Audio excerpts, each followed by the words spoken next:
In this lesson, I'm going to demonstrate how to download the XAMPP server. And then once it's downloaded, I'm going to demonstrate how to actually go about doing some minor configurations to the server. It's a pretty straightforward process, but I'm going to show you how it's done. Okay, so let's go ahead and search for XAMPP server on Google. And typically we'll go to Apache Friends to download it, which is right here, the first link that it shows. You can also download it from SourceForge if need be.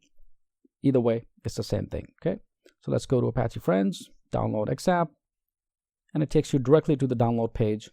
And depending upon your operating system, you can download it for Windows, for Mac, or Linux, and so on. Okay, so it's your own choice. The current version is PHP 5.5.30 for Windows, and you can either use the 32-bit version to download the entire file. Once it's downloaded, you can install the XAMPP server. So again, just click on download and it will download the file for you. Now once it's downloaded, using the installer, just install it just like a normal software. And once it's installed, you'll see the control panel. Okay, so for instance, since the XAMPP is running on my machine here, so if I click on it and bring up my control panel, and this is what it's going to look like. So the two services that you need to configure your local host, or you configure your machine as your web server, is the Apache server and then the MySQL. The ports must also be configured. By default, your browser uses port 80, so make sure you change these port numbers. And you can simply go to config, for example, and then go to your Apache httpd.config file, for instance. Let me expand that and scroll down, and I'm going to demonstrate and show you where to actually do it. Okay, so here it is. So this is where you change the port. For instance, I'm using port 8015, and you simply change the port here to say 8015, and you scroll down. The next setting that you're going to change is your virtual port, which is right here. So you're going to change your server name, localhost, also to any port number. So these two settings you must change before you actually have your XAMPP server up and running. So the objective is to change your ports in the httpd file. Once that's done, you do the same thing for the SSL file for Apache. And for your SSL, change your SSL port to listen to any other port. So by default, this is 443, but I changed it to 10443. Okay, so right here you can see. So these simple configurations is done. If I scroll down within the SSL, for example, anywhere that it says 443, it's going to change to 10443.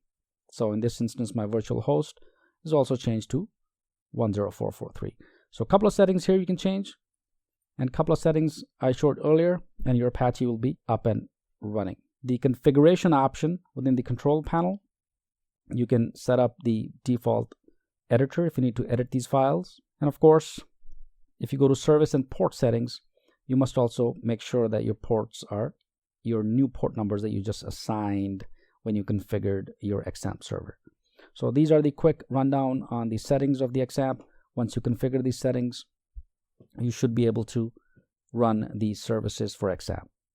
And once your XAMPP is installed, all you have to do is just browse to your local host, for instance, and it will bring you to your home page. So click enter, for example, it brings up to the local host that you have. Let me also show you, in fact, what we will achieve moving forward in this course. So I have here a site that I'm going to show you on my local server called the Redstone Shop.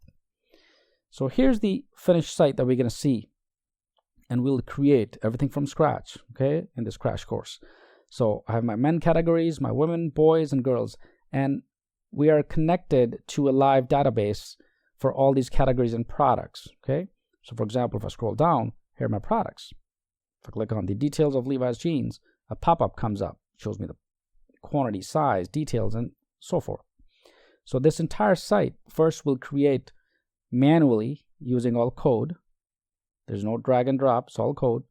And then eventually connect to our database, and then use the database to connect to our product. So just wanted to quickly show you how to install the local server. And once you have it, notice it'll say port 8015. So hope this helps. Let's move to the next lesson.